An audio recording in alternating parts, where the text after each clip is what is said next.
अच्छा, ऐसा धोखा हमारे साथ किया, भोगोगे तुम। ये जो निकलता है ना, भोगोगे, ये अकाट्य होता है। क्योंकि किसी का भी हृदय, मान लो किसी भी जीव जंतु को आप कष्ट दें और उसका हृदय आह भर जाए, तो वो आह वज्र की लीक है, तुम्हें भोगना पड़ेगा। वो आह किसी की ना लेना जिंदगी। कोई ऐसा कोई आह भर करके कह दिया तुम समर्थ हो, हम तो कुछ कर नहीं सकते, और अंदर से दुखी, फिर तुम्हारी सामर्थ्य काम नहीं करेगी, मिट्टी में मिला देगी। ऐसा नहीं कि आप जो कर रहे हैं कोई देख नहीं रहा, कोई हिसाब किताब नहीं, जो कर रहे हैं अवश्य में भोक्तव्यम, बहुत सावधान।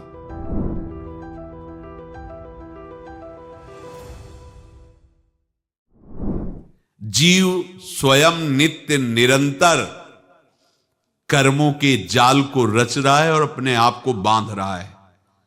आपको मुक्त होना है, बंधना नहीं है। जीव का जन्म कर्मों के अनुबंध से होता है, कर्मों के बंधन से होता है, और उसको अपना ऋण चुकाना होता है। कर्मानुबंध ये बहुत सूक्ष्म विषय है। जैसे आप जिस परिवार में जन्म लिए हैं, तो उस परिवार के लोगों से आपका ऋण है, इसलिए उसी परिवार में आप आए हैं। और ऋणानुबंध, उसको बिना चुकाए या बिना वसूल किए आप वहां से जाएंगे नहीं। आपको लेना है तो वसूल करना है, और देना है तो चुकाना है। ये पूर्व के जन्मों से निश्चित किया गया है।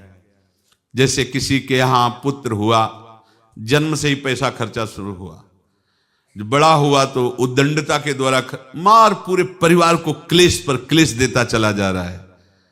ये तुम्हारे कर्म का फल है। या ऐसे शक्तिहीन बुद्धिहीन ऐसे पागल पूरे जीवन सेवा करो, तुमसे अपना हिसाब चुकाने के लिए वो आया है। अब परिवार के जो सदस्य जुड़े आके, मतलब पत्नी आते ही पूरी हृदय में आनंद, परिवार में आनंद, और जीवन भर वो आनंद ही सुख देने के लिए उसका जन्म हुआ। वो अपना ऋणानुबंध मुक्त, और आते ही भयंकर क्लेश खड़ा कर दिया, बीच में दीवार और झगड़ा वैसा, फिर अतरे दिन मारपीट शुरू, कलह अशांति, पूरा जीवन नरक हिसाब करने आए। यहां ऋण चुकाए बिना कोई जा नहीं सकता, ऋण चुकाना पड़ेगा। किसी का ऋण वसूल करना है तो किसी को ऋण चुकाना है, दोनों काम करने होते हैं। अनेक जन्मों में अनेक लोगों के साथ हमने जो बर्ताव किए हैं, अच्छे या बुरे, वो होंगे। अब किसी आदमी को हम जानते नहीं, अचानक मिला, अचानक टक्कर लगा और मार पीट गाली गुप्ता सब कर दिया, चुपचाप सह लो। क्यों? ये आपका हिसाब है, पूर्व का हिसाब। हमारा उससे कोई द्वेष नहीं, कोई संकल्प नहीं। अचानक घटना घटी और हमसे द्वेष करने लगा, हमें पीटने लगा, हमें गालियां दे, ये हिसाब है, चुपचाप सह जाओ। अपने घर का भाई ही भारी दुश्मन बन गया और क्लेश दे, हिसाब है।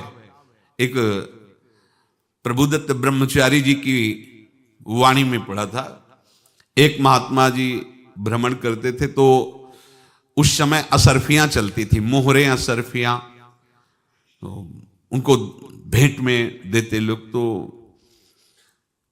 या तो ठाकुर सेवा में लगे तत्काल, या संत सेवा में तत्काल लगे, उसका संग्रह करके डोलना ये ठीक नहीं है। बैरागी के लिए सिद्धांत में ये ठीक नहीं है।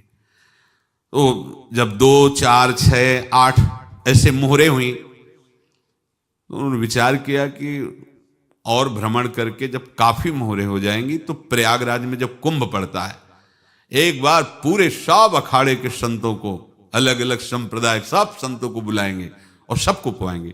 अब साधु है तो यही विचार करेगा, और क्या विचार करेगा।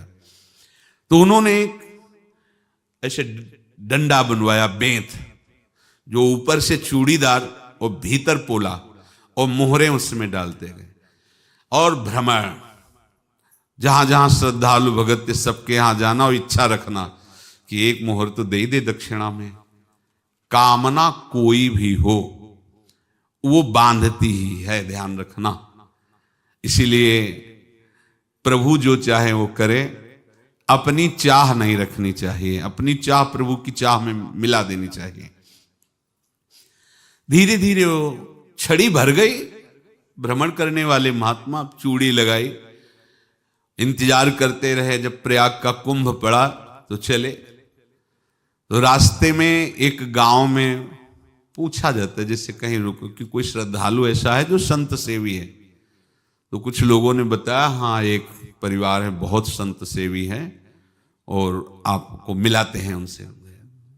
आइए महाराज, घर में रुका। खूब अच्छा हलवा पूड़ी पवाया और जो घर के मालिक थे चरण दबाए। चरण दबाते दबाते उनकी दृष्टि पड़ी उस डंडे पे।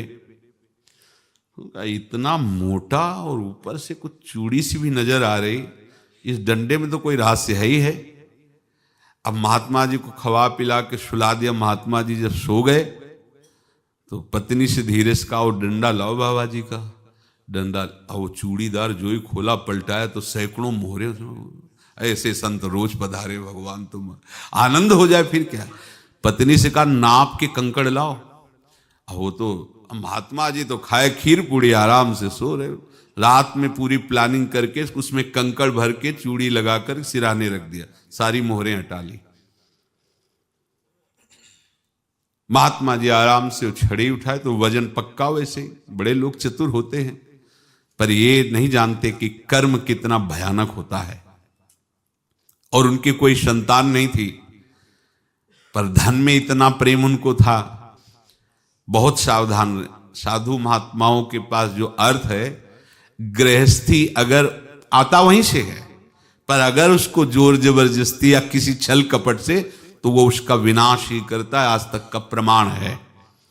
अब उनको ये भाव पता नहीं होगा, या पता होगा तो लोभ के कारण वो उसको मान नहीं पाए होंगे। महात्मा जी गए प्रयाग में, किसी अखाड़े पर रुके और वहां प्रार्थना की कि कल जो है संपूर्ण अखाड़ों का निमंत्रण किया जाए और सब संतों को भोग पवाया जाए और उनको दक्षिणा भी दी जाए।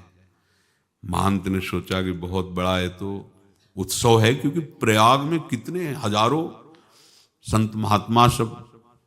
तो उनका महाराज बोरों इसमें चीनी और टीनों घी लगेगा, सब व्यवस्था। बोले आप मंगाइए, एक एक हिसाब हम